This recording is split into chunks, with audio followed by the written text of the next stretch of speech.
A na závěr každé správné detektivky přichází velkolepé odhalení.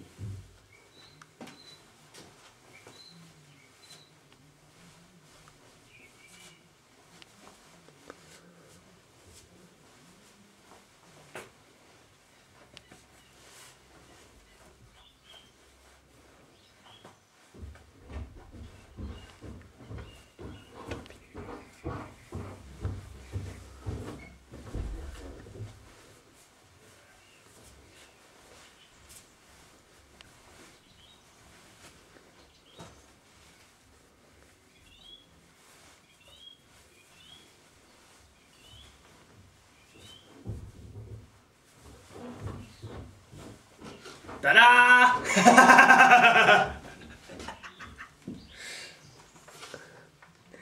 Jsem zdravej. Chyběl jsem vám? Já doufám. I vy mě docela. Nečekali jste to, co? Myslíte si, že se mě jen tak zbavíte? Díky nějaký partě malých smradů? Odvážná myšlenka. Víte?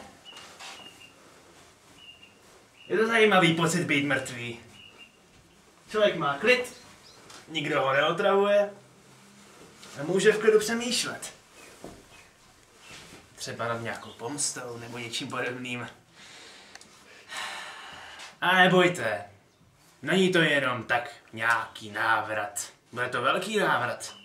Třeba když se teďka zrovna kouknete dolů, najdete docela milé překvapení. Překvapení, které vybouchne zhruba tak za 10, 9, 8, 7, 6, 5. Naschle v pekle! Jsem zpátky.